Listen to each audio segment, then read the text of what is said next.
Dagon by H.P. Lovecraft. I am writing this under appreciable mental strain, since by tonight I shall be no more. Penniless, and at the end of my supply of the drug which alone makes life endurable, I can bear the torture no longer, and shall cast myself from this garret window into the squalid street below. Do not think from my slavery to morphine that I am a weakling or a degenerate. When you have read these hastily scrawled pages, you may guess, though never fully realize, why it is that I must have forgetfulness or death. It was in one of the most open and least frequented parts of the broad Pacific that the packet of which I was supercargo fell a victim to the German sea raider. The Great War was then at its very beginning, and the forces of the Hun had not completely sunk into their later degradation, so that our vessel was made a legitimate prize, whilst we of her crew were treated with all fairness and consideration due us as naval prisoners. So liberal indeed was the discipline of our captors, that 5 days after we were taken, I managed to escape alone in a small boat with water and provisions for a good length of time, whilst we of her crew were treated with all fairness and consideration due us as naval prisoners. So liberal indeed was the discipline of our captors, that 5 days after we were taken, I managed to escape alone in a small boat with water and provisions for a good length of time. When I found myself adrift and free, I had but little idea of my surroundings. Never a competent navigator, I could only guess vaguely by the sun and stars that I was somewhat south of the equator. Of the longitude I knew nothing, and no island or coastline was in sight. The weather kept fair, and for uncounted days I drifted aimlessly beneath the scorching sun, waiting either for some passing ship or to be cast on the shores of some habitable island. But neither ship nor land appeared, and I began to despair in my solitude upon the heaving vastness of unbroken blue.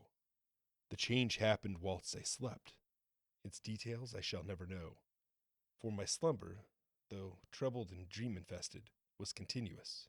When at last I awakened, it was to discover myself half sucked into a slimy expanse of hellish black mire which extended about me in monotonous undulations as far as I could see, and in which my boat lay grounded some distance away. Though one might well imagine that my first sensation would be of wonder at so prodigious and unexpected a transformation of scenery, I was in reality more horrified than astonished, for there was in the air and in the rotting soil a sinister quality that chilled me to the very core. The region was putrid with the carcasses of decaying fish and of other less describable things which I saw protruding from the nasty mud of the unending plain. Perhaps I should not hope to convey in mere words the unutterable hideousness that can dwell in absolute silence and barren immensity. There was nothing within hearing, and nothing in sight save a vast reach of black slime. Yet the very completeness of the stillness and the homogeneity of the landscape oppressed me with a nauseating fear. The sun was blazing down from a sky which seemed to me almost black in its cloudless cruelty, as though reflecting the inky marsh beneath my feet. As I crawled into the stranded boat, I realized that only one theory could explain my position. Through some unprecedented volcanic upheaval, a portion of the ocean must have been thrown to the surface, exposing regions for which innumerable millions of years had lain hidden under unfathomable watery depths. So great was the extent of the new land which had risen beneath me that I could not detect the faintest noise of the surging ocean, straining my ears as I might.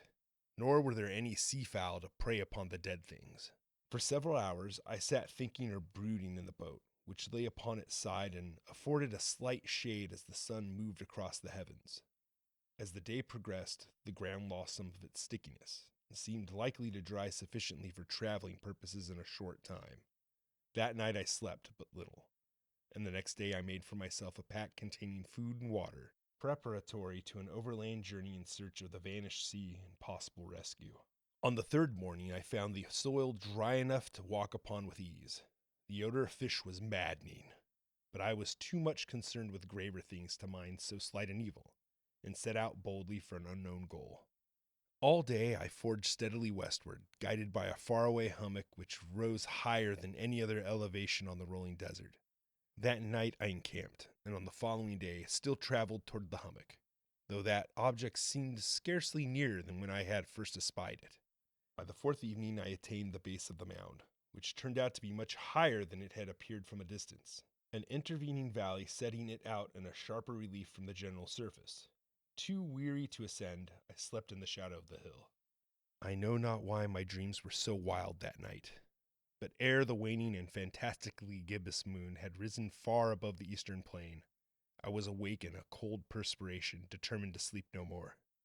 Such visions as I had experienced were too much for me to endure again. In the glow of the moon I saw how and wise I had been to travel by day.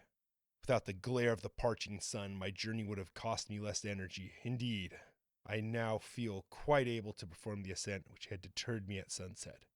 Picking up my pack, I started for the crest of the eminence. I have said that the unbroken monotony of the rolling plain was a source of vague horror to me, but I think my horror was greater when I gained the summit of the mound and looked down the other side into an immeasurable pit or canyon, whose black recesses the moon had not yet soared high enough to illuminate. I felt myself on the edge of the world, peering over the rim into a fathomless chaos of eternal night. Through my terror rang curious reminiscences of Paradise Lost, and of Satan's hideous climb through the unfashioned realms of darkness. As the moon climbed higher in the sky, I began to see that the slopes of the valley were not quite so perpendicular as I had imagined. Ledges and outcroppings of rock afforded fairly easy footholds for a descent, whilst after a drop of a few hundred feet, the declivity became very gradual. Urged on by an impulse which I cannot definitely analyze, I scrambled with difficulty down the rocks and stood on the greater slope beneath, gazing into the Stygian deeps where no light had yet penetrated. All at once my attention was captured by a vast, singular object on the opposite slope, which rose steeply about 100 yards ahead of me, an object that gleamed whitely in the newly bestowed rays of the ascending moon. That it was merely a gigantic piece of stone I soon assured myself, but I was conscious of a distinct impression that its contour and position were not altogether the work of nature. Closer scrutiny filled me with sensations I cannot express, for despite its enormous magnitude and its position in an abyss which had yawned at the bottom of the sea since the world was young, I perceived beyond a doubt that the strange object was a well-shaped monolith whose massive bulk had known the workmanship, perhaps the worship of living and thinking creatures. Dazed and frightened, yet not without a certain thrill of the scientist's or archaeologist's delight, I examined my surroundings more closely. The moon, now near the zenith, shone weirdly and vividly above the towering steeps that had hemmed in the chasm, and revealed the fact that a far-flung body of water flowed at the bottom, winding out of sight in both directions, and almost lapping my feet as I stood on the slope. Across the chasm, the wavelets washed the base of the cyclopean monolith, on whose surface I could now trace both inscriptions and crude sculptures. The writing was in a system of hieroglyphics unknown to me, and unlike anything I had ever seen in books, consisting for the most part of conventionalized aquatic symbols, such as fishes, eels, octopi, crustaceans, mollusks, whales, and the like.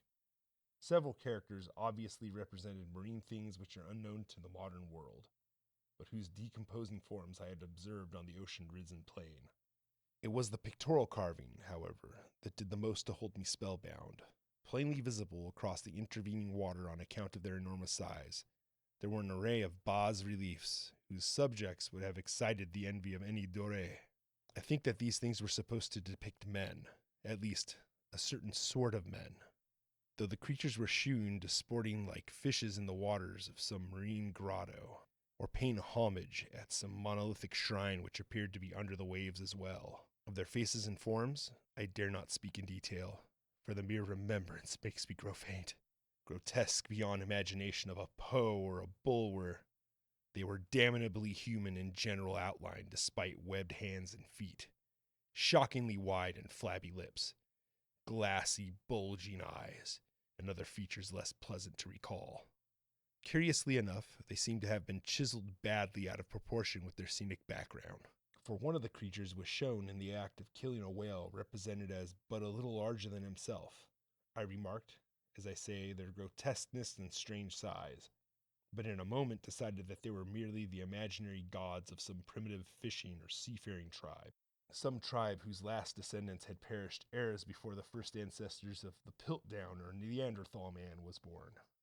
Awestruck at this unexpected glimpse into a past beyond the conception of the most daring anthropologist, I stood musing while the moon cast queer reflections on the silent channel before me. Then suddenly I saw it.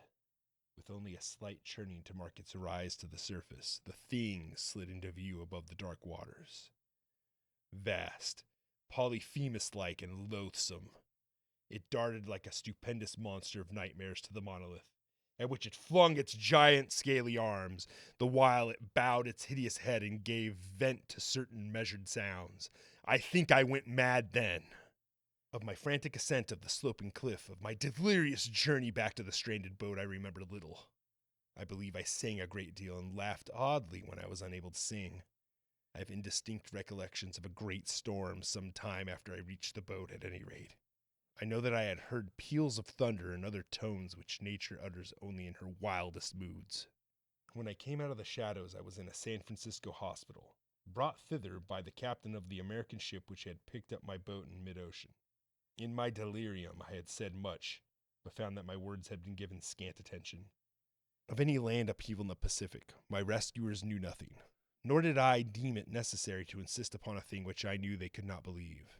Once I sought out a celebrated ethnologist, and amused him with peculiar questions regarding the ancient Philistine legend of Dagon, the fish god. But soon, perceiving that he was hopelessly conventional, I did not press my inquiries. It is at night, especially when the moon is gibbous and waning, that I see the thing. I tried morphine, but the drug has only given transient surcease, and has drawn me into its clutches as a hopeless slave. So now I am to end it all, having written a full account of the information or the contemptuous amusement of my fellow men. Often I ask myself if it could not have all been a pure phantasm, a mere freak of fever as I lay sun-stricken and raving in the open boat after my escape from the German man-of-war. This I ask myself, but ever does there come before me a hideous vivid vision in reply. I cannot think of the deep sea without shuddering at the nameless things that may at this very moment be crawling and floundering on its slimy bed, worshipping their ancient stone idols and carving their own detestable likeness on submarine obelisks of water-soaked granite. I dream of a day when they may rise above the billows to drag down in their reeking talons the remnants of puny, war-exhausted mankind. Of a day when the land shall sink, and the dark ocean floor shall ascend amid universal pandemonium. The end is near. I hear a noise at the door, as of some immense slippery body lumbering against it. It shall not find me. God! That hand! The window! The window!